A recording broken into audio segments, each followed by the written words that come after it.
continuar donde lo dejé la semana pasada porque nos queda un largo camino, para que nos dé tiempo a terminar esta parte. Y decíamos la semana pasada, estábamos hablando acerca de la pena de muerte, no sé si recordaréis, y que esa expresión "no matarás" entrará a formar parte de los 10 mandamientos. En realidad lo que dice este pasaje es "no asesinarás", porque la misma ley que dice "no matarás" es la misma ley que dice que si un ladrón es sorprendido, decíamos, entrando en tu casa de noche, y tú estás solo en tu casa con tu mujer, con tus hijos, entonces el dueño de la casa hiere a ese ladrón, pues el dueño de la casa no es responsable de la muerte de ese ladrón. Eso es lo que dice y lo que va a enseñar la Biblia más adelante en estos libros del Génesis. Este es el principio, decíamos, de la legítima defensa, y es un principio que se aplica a día de hoy. Fijaros los años o miles de años que han pasado, y las leyes de nuestros días se inspiran precisamente en estos principios de la legítima defensa en este caso. Y también se establecen penas menores para aquel que por accidente termina matando a alguien sin quererlo. La ley de Moisés va a determinar y va a establecer todas estas pautas. Entonces aquí es evidente que se está refiriendo al asesinato, al homicidio premeditado, con alevosía, como diríamos en el día de hoy. Lo has planeado, lo has premeditado, darle muerte a aquella persona. ¿Y qué pasa? Que el que derramare sangre de hombre, dice el versículo 6 del capítulo 9, por el hombre su sangre será derramada. Lo que tenemos aquí, hermanos, es la ley de la justicia retributiva.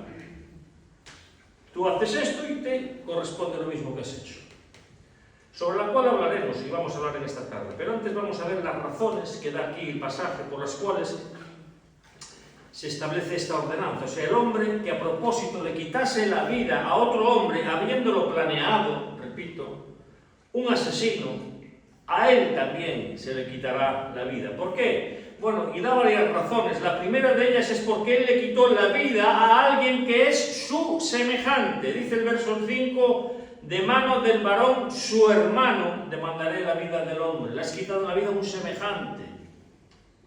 Le quitó la vida a su hermano, al prójimo. Y esa es la primera razón que nos da este pasaje. La segunda razón la encontramos ahí declarada en el verso 6 también. Porque Dios creó al hombre que a su imagen.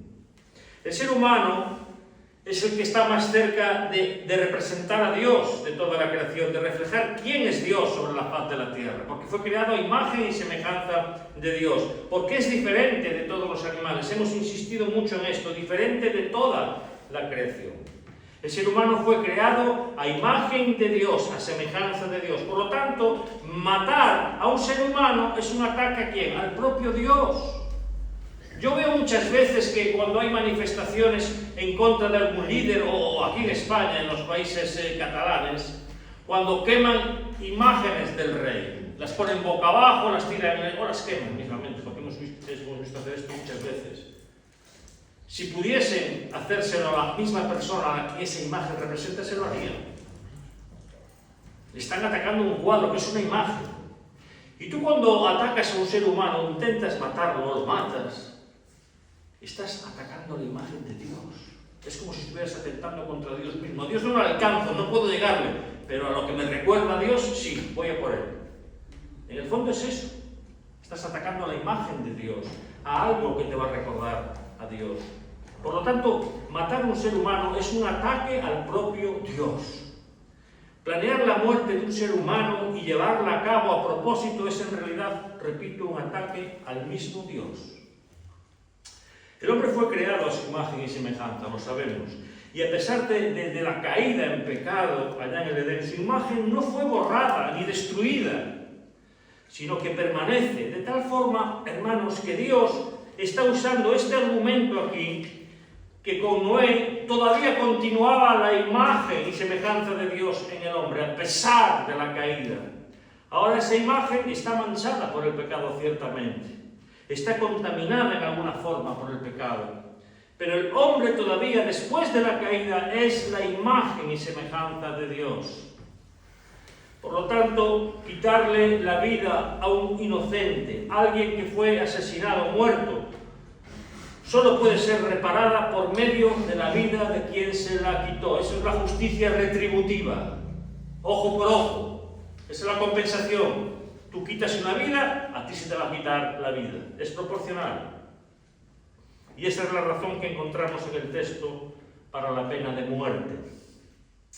La primera decíamos porque le quitó la vida a un semejante. La segunda razón que Dios nos da aquí es porque Dios había hecho al hombre a su imagen y semejanza.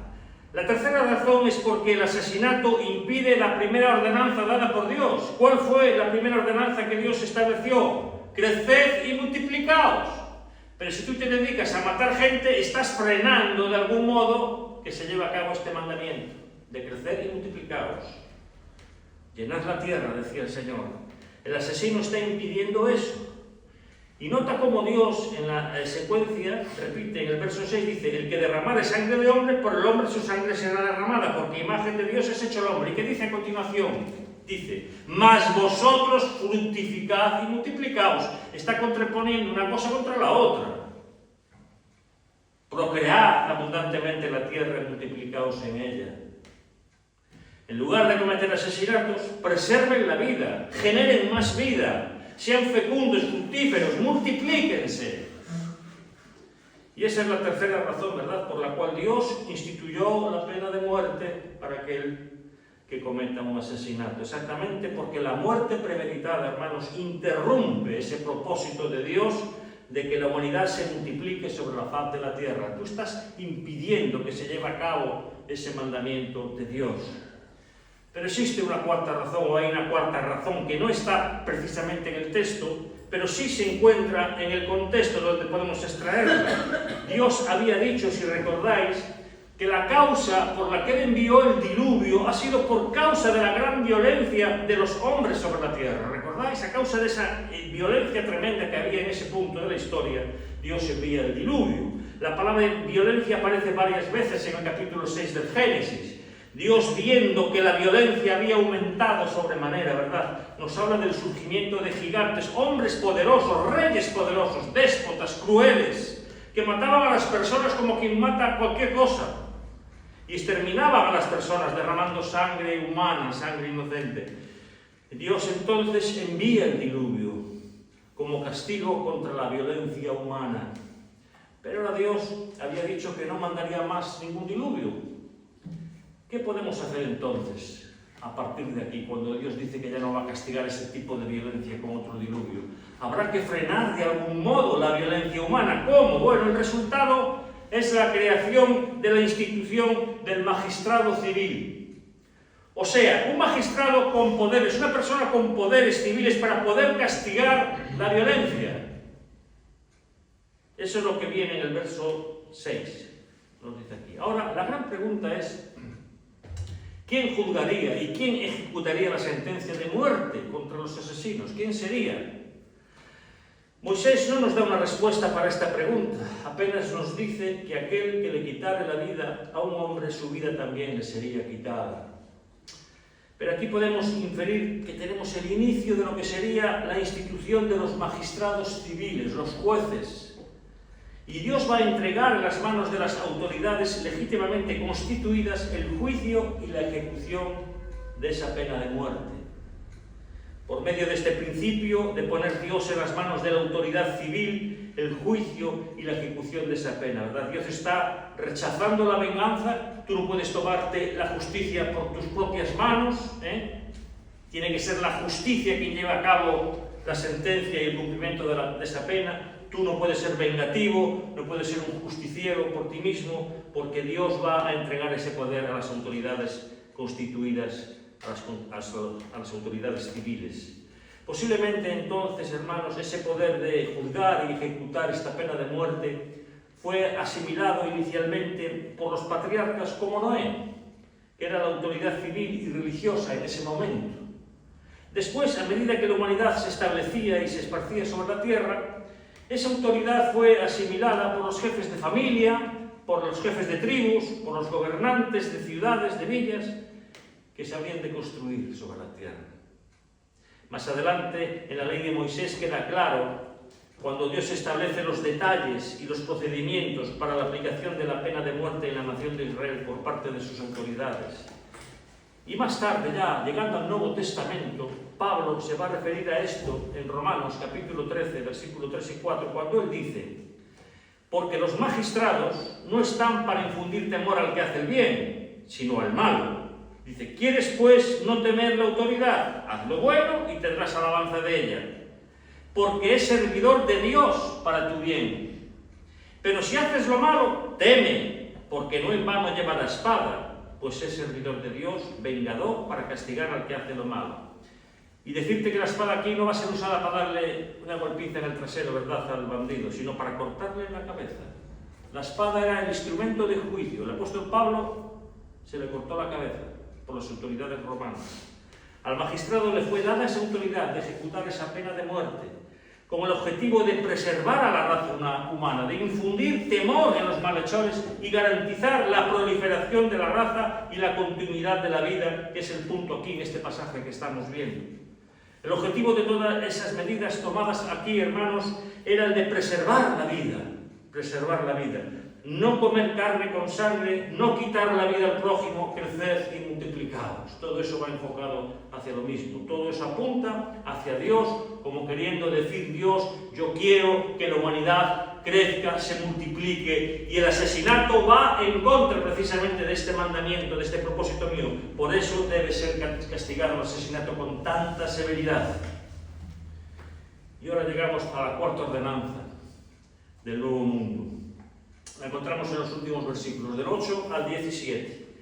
Dios establece una alianza con su creación. Dice allí, versículo 8 en adelante, y leo: y habló Dios a Noé y a sus hijos con él, diciendo: he aquí que yo establezco mi pacto con vosotros y con vuestros descendientes después de vosotros, y con todo ser viviente que está con vosotros, aves, animales y toda bestia de la tierra que está con vosotros, desde todos los que salieron del arca hasta todo animal de la tierra. Estableceré mi pacto con vosotros, y no exterminaré ya más toda carne con aguas de diluvio, ni habrá más diluvio para destruir la tierra. Y dijo Dios: esta es la señal del pacto que yo establezco entre mí y vosotros, y todo ser viviente que está con vosotros, por siglos perpetuos. Mi arco he puesto en las nubes, el cual será por señal del pacto entre mí y la tierra. Y sucederá que cuando haga venir nubes sobre la tierra, se dejará ver entonces mi arco en las nubes, y me acordaré del pacto mío que hay entre mí y vosotros y todo ser viviente de toda carne, y no habrá más diluvio de aguas para destruir toda carne. Estará el arco en las nubes, y lo veré, y me acordaré del pacto perpetuo entre Dios y todo ser viviente con toda carne que hay sobre la tierra. Y dijo pues Dios a Noé: esta es la señal del pacto que he establecido entre mí y toda carne que está sobre la tierra. Vamos a ver qué hay aquí. Esta es la cuarta ordenanza. Es una alianza que Dios hace con la creación, teniendo a Noé como representante de toda esta creación. Primero, debemos entender qué era una alianza en aquella época. Es necesario explicar esto y lo que representaba. Una alianza, hermanos, era un compromiso entre dos partes que contenían promesas y condiciones. En el Antiguo Oriente, en la época de Moisés, cuando el Génesis fue escrito, los reyes, los soberanos, los poderosos, los jefes de Estado, de ciudades, ellos hacían alianzas unilaterales, de motu propio. Lo hacían con sus siervos. Por ejemplo, en el día de hoy tenemos un ejemplo de un casamiento, ¿verdad? Un matrimonio como un tipo de alianza democrática. El marido y la mujer se comprometen en las mismas condiciones y los dos entran voluntariamente en una alianza. Esto es lo que es el matrimonio. Pero en el Antiguo Oriente una alianza era unilateral, solo lo hacía una de las partes. En este caso el rey, el soberano, quien hacía una alianza con sus súbditos, ¿verdad? Y les decía: mira, yo me comprometo, hablo como un político, ¿verdad? Yo me comprometo por medio de mi poder real a hacer esto y esto y aquello. Y no existía la posibilidad de decir no quiero por parte del pueblo. El pueblo no podía negarse a esa alianza, no estaba en su potestad. Él tendría que obedecer en los términos de la alianza y disfrutar de la protección y de los beneficios que el soberano prometía a todos aquellos con quienes él entablaba esa alianza. Y naturalmente estas alianzas tenían sus símbolos o señales que las identificaban y las representaban. Y la dinámica de las alianzas soberanas era esta: la obediencia traería la bendición, la desobediencia traería el castigo. Eso es lo que estaba implícito en una alianza, ¿verdad? Y Dios aquí entonces, en forma soberana, entra en alianza con Noé. Porque esto no fue una iniciativa de Noé. No fue Noé que le dijo a Dios: Señor, vamos a hacer una alianza entre tú y yo. No, Noé aquí no pinta nada en ese sentido. Dios va a hacer una alianza. Es Dios quien la promueve, es Dios quien la realiza. De forma soberanamente. Es Dios diciendo: yo establezco contigo, Noé, con tu familia y con los animales, con toda la creación. Y lo hace de acuerdo a las costumbres de aquel tiempo. Y vamos a ver algunas características de aquella alianza antes de entrar en sus detalles. Y luego terminaremos. Dice, en primer lugar, fue establecida con Noé y con sus descendientes y con todos los seres vivos que salieron del arca. Esto lo vemos claramente en los versículos 9 al 11. Si os acordáis, Dios ya le había dicho a Noé que haría una alianza con él antes del diluvio, ¿recordáis? Noé, voy a hacer una alianza contigo, se lo dice antes del diluvio. Solo que esa alianza, que es la misma, consistía inicialmente en preservar a Noé y a su familia de morir en el diluvio. Eso es lo primero que Dios le promete a Noé, que él no iba a padecer bajo ese diluvio. Es por eso que ellos entran confiados en el arca. Ahora que ellos salen del arca, Dios extiende esa alianza, la hace más extensa. Él renueva esa alianza, incluyendo ahora también a los animales que son mencionados aquí: las aves, reptiles, animales domésticos, animales salvajes. Todos los animales de la tierra entran a formar parte de esta nueva alianza, que es la misma pero más ampliada. Segunda característica. Por lo tanto, esta alianza era una confirmación y una extensión de aquella alianza que Dios había firmado antes del diluvio con Noé. Y es interesante ver aquí cómo algunas versiones traducen en el verso 9 que en lugar de decir yo establezco mi alianza, estas versiones, como la nueva versión transformada, dice yo confirmo mi alianza. Una vez que ya había sido iniciada antes del diluvio, donde Dios le había dicho a Noé que iba a hacer una alianza con él, ahora Dios la está confirmando, la está ratificando y la está ampliando. En tercer lugar, esa alianza consistía en el compromiso por parte de Dios ¿de qué? De no destruir nunca más los seres vivos, a los hombres, por medio de un diluvio. Ese es el compromiso de parte de Dios en esa alianza. Dios ya tenía decidido eso en su corazón, lo había decidido, como ya vimos en el mensaje hace 15 días, que Moisés recibe por medio de revelación lo que había en el corazón de Dios. ¿Os acordáis que hablamos de eso? Solamente Moisés pudo conocer por medio de revelación divina lo que había en el corazón de Dios, cuando Dios había determinado ya no destruir más al mundo ni al hombre.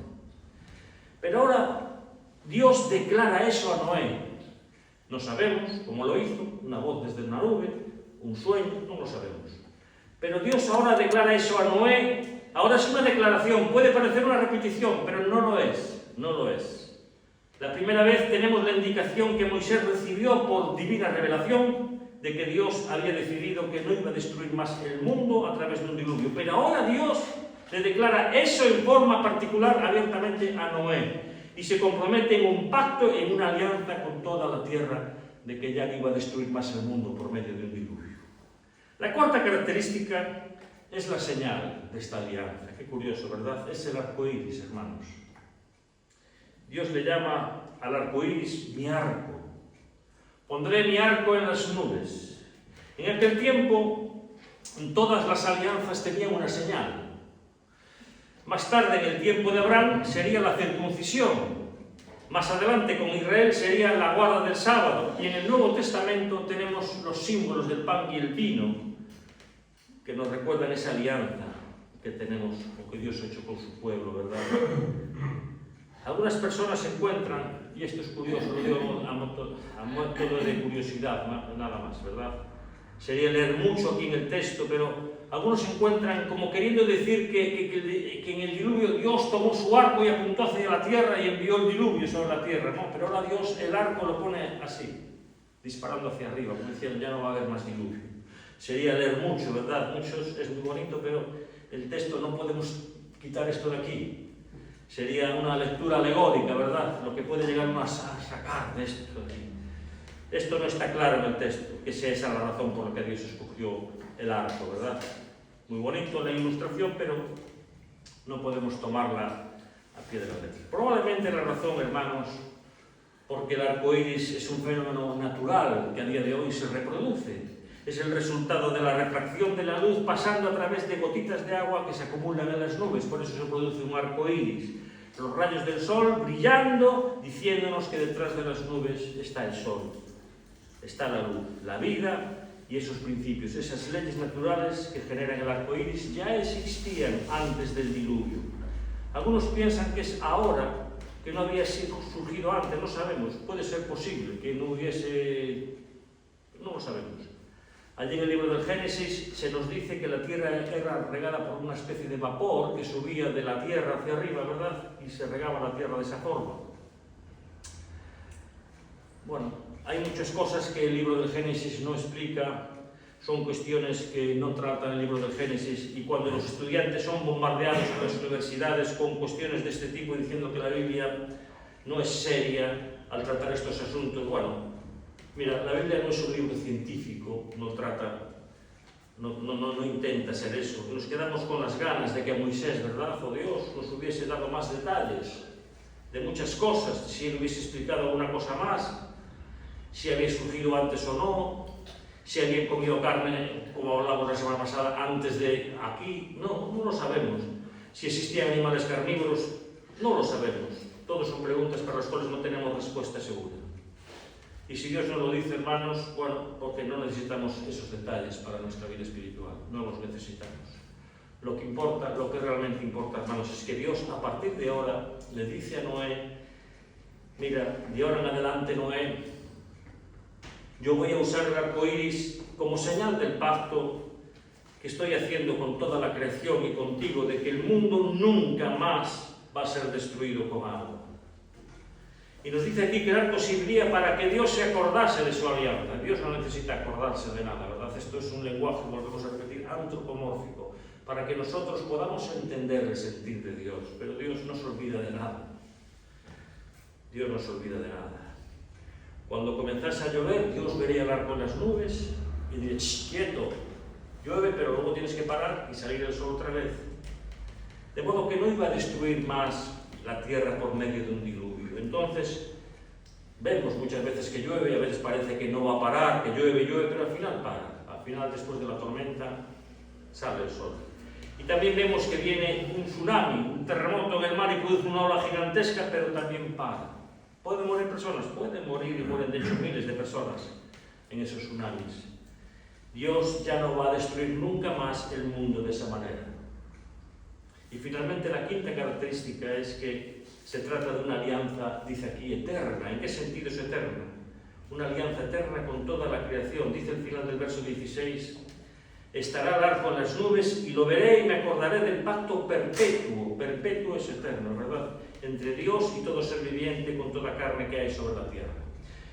Esta es una de las varias veces que la palabra eterna es usada dentro del contexto de un mundo creado, que no es eterno. Este mundo va a desaparecer. Habrá cielos nuevos y tierra nueva, pero la palabra eterna se usa dentro de ese contexto de la misma forma, ¿verdad?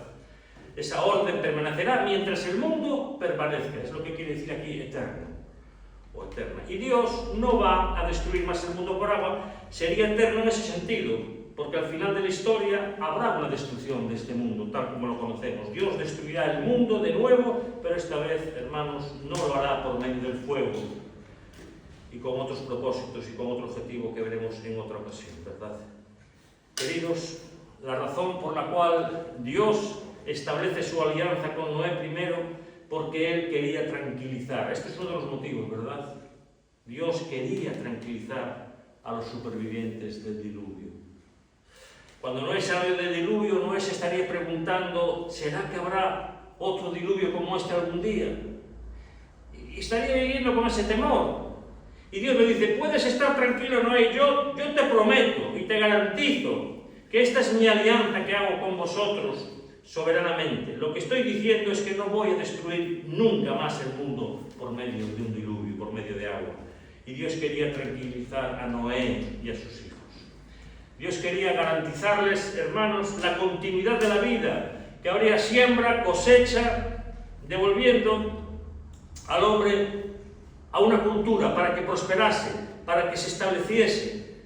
Y Dios se mueve en su amor soberano y Él quiere garantizar el desarrollo de ese plan que había trazado desde el Génesis.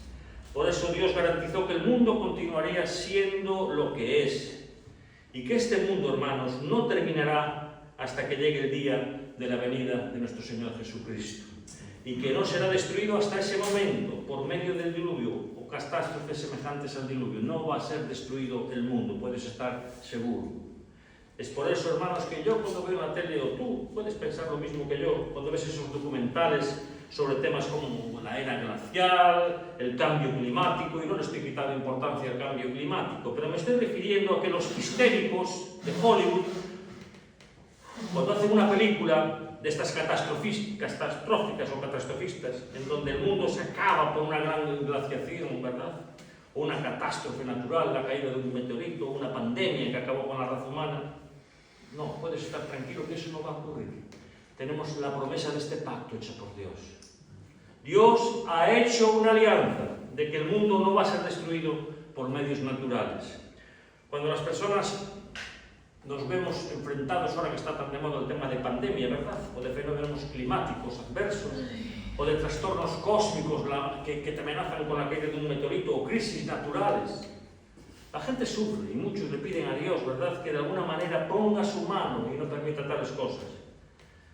Pero sabemos y te garantizo que la humanidad no va a terminar así.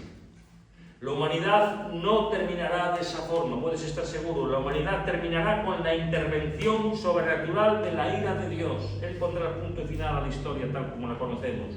Porque solo Dios tiene el poder de acabar con aquello que Él hizo. Y Él es quien va a hacer eso. Él y solo Él. No será destruido por una tercera guerra mundial. No será destruido por un virus creado en laboratorios o no. No será destruido por inundaciones gigantescas que pueden sobrevenir sobre la tierra, sino que Dios ha reservado, y lo ha reservado, fíjate esa palabra, Dios ha reservado el mundo para que el día en que Él va a dar un punto y final al mundo, tal y como tú y yo lo conocemos hoy en día, y ahí vendrá para juzgar a los impíos. Eso es lo que os sucederá. Esa es la historia que nos espera. Vamos al final. ¿Qué es lo que Moisés quiere enseñarles? Hay tantas cosas, ¿verdad? Pero vamos a ver solo 3 puntos. Y recordad siempre esta escena, ¿verdad? Allí Moisés está con los israelitas en las márgenes del río Jordán, a punto de entrar a conquistar la tierra prometida, allí acampados en las planicies de Moab, frente a la ciudad de Jericó, la multitud reunida y Moisés enseñándole al pueblo.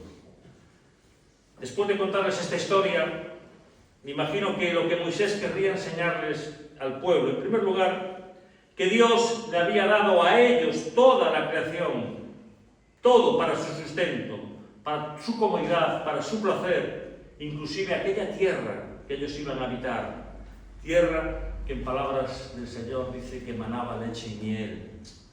Y ellos podrían comer no solamente productos vegetales, como hasta ese punto, ¿verdad?, como granos y demás vegetales, sino también carne, de la forma que les agradase a ellos. Y estaba implícito que solo podía ser carne de animales puros o limpios, y que por lo tanto deberían de ser agradecidos a Dios y cuidar de la creación y disfrutar de ella con alegría, con gratitud. Si hay algún pueblo, hermanos, sobre la faz de la tierra que debe ser agradecido y comer el churrasco con alegría, somos los creyentes, hermanos. Somos los creyentes. Dios nos da todas las cosas para que las disfrutemos. Debemos hacer eso con gratitud en el corazón. Todo es un regalo de Dios, hermanos. Dios le entregó todo a ellos. Por eso tú Tú das gracias a Dios cuando ves la provisión de los alimentos, una buena cena, una buena comida. Te encuentras satisfecho, gozoso y agradecido, porque sabes que todo viene de la mano de Dios. Pues disfruta, hermano, lo que Dios te da. Y debemos aprovechar los alimentos, no estragarlos, no malgastarlos, disfrutar de ellos cuando comemos, pero no desperdicies la comida.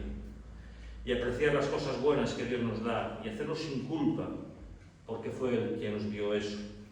Y en esta mentalidad que Moisés quería inculcar, es esto lo que les quería inculcar a los israelitas, ¿verdad?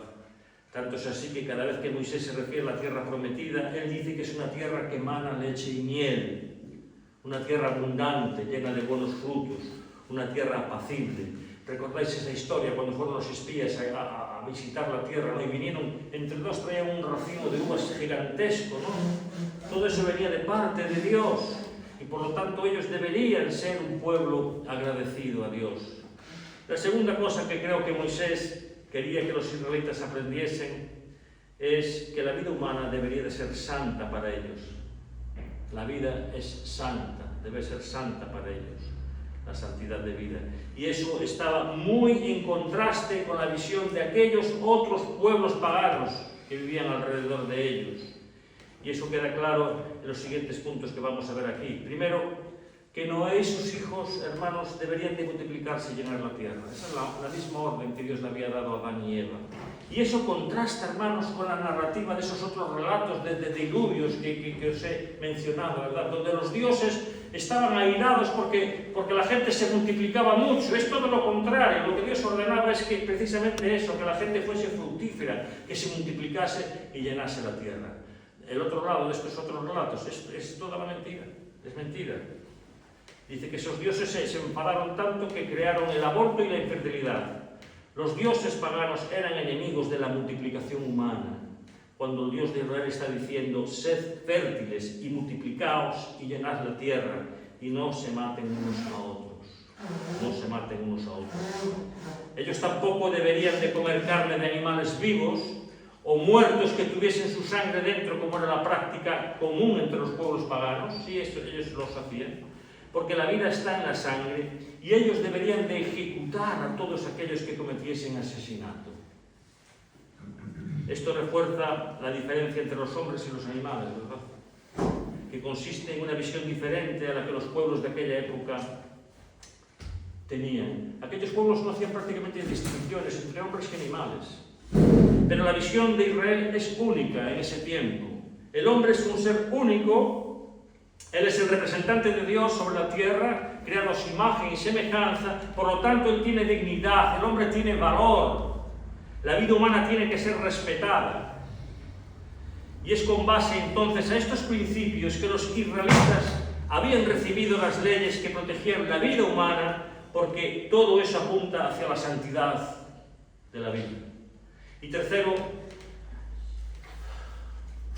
Moisés quiere asegurar a Israel que Dios no iría a destruir nunca más el mundo por medio del diluvio. Eso resulta importante porque, hermanos, Israel estaba entrando en una tierra que había sido contaminada por la sangre, por la violencia, por la idolatría y por la inmoralidad. Ellos iban a entrar en esa tierra. Y era práctica de los cananeos, lo he dicho muchas veces, sacrificar a sus hijos al dios Baal, al dios Moloch. Sus primogénitos eran ofrecidos en fuego, vivos. Y estos israelitas estarían preguntando: ¿va Dios de nuevo a destruir el mundo? Porque cuando Dios destruyó el mundo por un diluvio es porque se estaban cometiendo todas estas clases de hechos vergonzosos. Ellos tendrían miedo, pensarían: ¿acaso Dios no volverá a destruir el mundo otra vez? Porque lo que están haciendo estas naciones cananeas es abominable a los ojos de Dios. Y nosotros vamos a entrar aquí a conquistar esta tierra, pero ¿seremos contaminados de alguna forma? ¿Volverá Dios a destruir el mundo? No, Dios no había de hacer eso por segunda vez, como le había prometido a Noé, ¿verdad? Dios había hecho una alianza con ellos, una alianza con su pueblo. Ellos podrían cultivar la tierra, desarrollarse, crear una sociedad, una cultura y hacer planes para el día de mañana y dominar la tierra, porque Dios ya no habría de destruir como hizo en el diluvio. Y qué seguridad, ¿verdad? Qué seguridad y qué comodidad también para todos nosotros. Tú puedes hacer planes mañana de que va a salir el sol. Puedes planificar tu vida, puedes proyectarte en un futuro cercano o más o menos próximo. Y quisiera hacer ahora para terminar, ¿verdad?, unas aplicaciones para nosotros. Tal vez haya gente aquí esta noche, o que nos estén escuchando, ¿verdad?, parejas que pueden tener hijos, pero que no desean tener hijos porque para ellos los ven como un obstáculo en sus planes. Y espero que los que estén escuchando esto reevalúen sus prioridades y sus decisiones a la luz de lo que estamos diciendo en esta noche, que estamos viendo aquí en este relato. 4 de las ordenanzas que Dios dio aquí al nuevo mundo precisamente fueron para la raza humana creciese, se multiplicase, que avanzase y que dominase la tierra. Y yo sé que hay matrimonios que les gustaría tener hijos y que no pueden. No pueden. Y yo no quiero colocar aquí ninguna culpa, ninguna carga, ni creo que Dios tampoco, ¿verdad?, esté colocando aquí ninguna culpa sobre esas personas, esos matrimonios que no pueden tener hijos.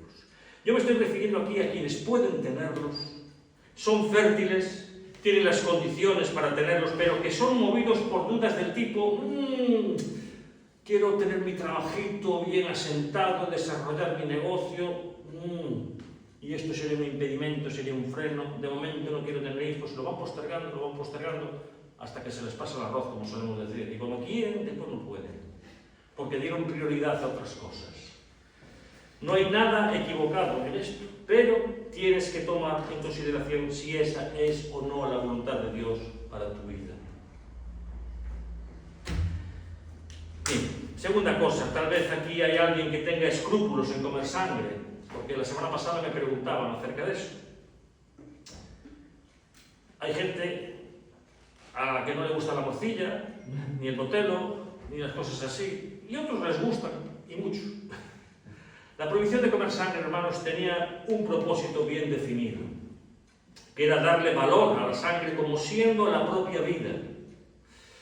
Pero el propósito era apuntar ¿para dónde? Para la sangre de Cristo, la sangre que haría expiación por la vida humana, por los pecados de su pueblo, librándonos de la contaminación eterna. Esa sangre, hermanos, ya fue derramada como agua allí, en la tierra, en la cruz del Calvario.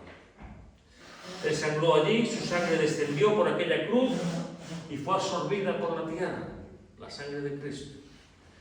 El propósito ya fue cumplido, al punto de que el propio Jesús nos dice, y esto también lo hemos visto en Marcos, cuando estudiamos el Evangelio de Marcos, dice en un determinado momento, en Marcos 7, 18, dice, ¿no entendéis que todo lo que de fuera entra en el hombre no le puede contaminar? Porque no entra en su corazón, sino en el vientre y sale para la letrina. Y dice, y esto decía haciendo limpios todos los alimentos. Por lo tanto, esta cuestión de comer sangre hoy dentro de la iglesia cristiana, hermanos, es una cuestión de conciencia individual. Tú tienes y puedes decidir si la quieres comer o no, pero no puedes hacer de tu elección una regla para la iglesia. Es decir, si tú te encuentras que puedes comerla, cómela, pero no critiques a aquellos que no la comen porque tienen escrúpulos. La libertad cristiana. Y viceversa, si tú encuentras en tu conciencia que no debes de comer, no juzgues a aquellos que la comen. Y esto no es materia de fe, hermanos, ni de doctrina de la Iglesia. Una vez que el propósito apuntaba hacia la sangre de Cristo, ese propósito ya fue consumado en la cruz. Por tanto, ya no tenemos más base para cualquier fundamento teológico. ¿Cuál sería la base para poder incluir esto como materia de fe, hermanos? El apóstol Pablo dice también, de todo lo que os pongan delante, comed sin preguntar nada. Y tal vez hay alguien aquí esta noche que considere que esto es el punto quizá más duro, más importante, y quedará ahí registrado, ¿verdad? Tal vez haya alguien que considere antibíblico la pena de muerte. ¡Oh, qué Dios tan cruel! No, Dios no es así. Mira, no voy a pedir que levantes la mano. Puede haber alguien que me esté escuchando por la internet, que escuche este mensaje más tarde. que esté siguiendo esta predicación, y aquí es más fácil que sí que encontremos a alguien que esté escuchando esta argumentación y le parezca errado o le parezca antibíblica la pena de muerte. Yo reconozco que la primera vez que estudié el asunto me pareció cruel de parte de Dios, que un Dios tan santo, tan bueno, estableciese la pena de muerte.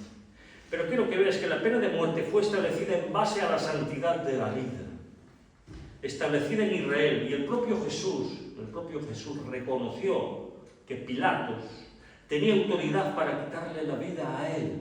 El propio Jesús lo reconoció. Dice en Juan 19:10, entonces le dijo Pilato, ¿a mí no me hablas? ¿No sabes que tengo autoridad para crucificarte, darte muerte, y que tengo autoridad para soltarte, darte la vida? Respondiendo Jesús le dijo, ninguna autoridad tendrías contra mí si no te fuese dada de arriba. Con esto Jesús está reconociendo que Pilato tenía autoridad para ejecutarlo y que inclusive esa autoridad había sido dada a él por el propio Dios. El apóstol Pablo, también, refiriéndose delante de las autoridades, él dice, en Hechos, libro de los Hechos, defendiéndose, dice, Pablo dijo, ante el tribunal del César estoy donde debo ser juzgado. A los judíos no les he hecho ningún agravio, como tú muy bien sabes. Y dice en el versículo 11 del capítulo 25, porque si algún agravio, dice el apóstol Pablo, si algún agravio o cosa alguna digna de muerte he hecho, no rehúso morir. Pablo con esto está reconociendo también la pena de muerte. Ahora, este es un área del magistrado civil y no de la Iglesia. La Iglesia no puede ir por ahí impartiendo la pena de muerte. Le corresponde a las autoridades civiles, no a la Iglesia. Y personalmente, si yo fuese a vivir en un país donde existe la pena de muerte, yo no iría a la calle a hacer campaña para que la instaurasen la pena de muerte. Y si yo vivo en un país al revés, he dicho donde hubiera, ya no sé lo que dije. Si yo vivo en un país donde hay pena de muerte, yo no saldría a la calle a manifestarme para que quitaran la pena de muerte porque entiendo que es bíblica. Y si vivo en un país donde no la hay, como en España, yo no iría a la calle a manifestarme para que la pusieran. Eso le corresponde a las autoridades civiles. Este es el argumento. No está en la potestad de la Iglesia el aplicar la pena de muerte. Pertenece al área del Estado. Y ahora quiero que estos que escuchen, que esto está claro en la Biblia, está radicalmente claro, y es bíblico. El fundamento es bíblico y está claro, es serio y es convincente, no podemos negarlo. Aunque nos duele, aunque nos choque, aunque nos parezca extraño, está en la Biblia. Y aquí también puede haber personas que luchan por la justicia social, la justicia y la igualdad entre los hombres. Y estoy hablando de esa justicia social y de estas cosas, ¿verdad? Yo quiero recordarles a todos, ¿verdad?, que la única base bíblica coherente para estas cosas, precisamente para defender los derechos sociales, la justicia social, es la base bíblica. ¿Por qué? Porque Dios hizo al hombre a su imagen y semejanza. El hombre es diferente de los animales. Él es diferente de la creación. Por eso cada ser humano, hermanos, sin importar el color de su piel, ni su estrato social, sin importar su raza, nada, el hombre es digno, es digno. No existe una distinción entre los seres humanos. Todos somos portadores de la imagen de Dios, todos y cada uno de los seres humanos. Y ahí es donde encontramos la base para luchar por la igualdad. Es donde encontramos la base para luchar contra la injusticia, precisamente. Es ahí donde encontramos la base para luchar en favor de los desvalidos, hermanos, que no se pueden defender a sí mismos, y de los pobres. Si tú sigues este argumento, hermanos, de que el hombre es el resultado de un proceso evolutivo, si tú eres un evolucionista, en donde se destaca el hombre por ser el ser más inteligente, recuerda que la ley de la evolución enseña algo, nos habla de la sobrevivencia del más fuerte, del más apto. Es el que va a sobrevivir y va a ser preponderante sobre los demás. Si tú crees eso, ¿por qué vas a defender a los enfermos? ¿En qué te basas? ¿Y a los enfermos mentales, que no aportan nada? Aquellos que son una carga para la sociedad. que no son productivos, ¿por qué vas a defenderlos si tú eres un evolucionista? La ley natural es la que dice que el débil debe morir. Esa es la ley natural, ¿verdad? Que los débiles mueran, que desaparezcan, son una carga. ¿Cuál es la base para hacer, por ejemplo, la preservación de los animales? Ser conservaduristas. Si yo soy un ser superior que me encuentro en la cima de la escala de la evolución, entonces dejemos que los monos desaparezcan, los chimpancés se extingan y dejemos que sea el hombre quien domine. Eso es lo que enseña la teoría de la evolución. Solo cuando vemos que el hombre fue creado a imagen y semejanza de Dios, solo ahí, y que el hombre representa de hecho a Dios sobre toda la creación, que toda la creación fue dada para él, para el hombre, es ahí donde encontramos la base, la única base verdadera para ser ecologistas, para defender el medio ambiente, defender la justicia entre las personas, combatir los abusos, combatir la violencia y todo esto, todo lo demás. Ahí es donde tienes la base, y no en filosofías vacías. Todas las demás cosmovisiones que pretendan practicar la justicia social y la igualdad tienen una base epistemológica, biológica, ideológica que falla. Falla, porque todas parten de una idea equivocada respecto al ser humano y el mundo. El hombre no es igual a los animales. Y por último, todo esto apunta hacia la obra de Dios, del Señor Jesucristo. El pacto que Dios hizo con Noé, el deseo de Dios de preservar la vida, el valor de la sangre, el cuidado de Dios con la raza humana, todo eso apuntaba hacia la preservación de esa simiente de la mujer, la esperanza de la venida de Jesús, el Mesías. Y finalmente, la derrota del mal, cuando el Señor Jesús, el hijo de Noé, regrese en gloria. Que Dios nos dé respeto hacia Él, amor hacia Él, dedicación y por encima de todo, gratitud de corazón por todo lo que Dios ha hecho por nosotros. Amén. Amén. Amén. Que así sea.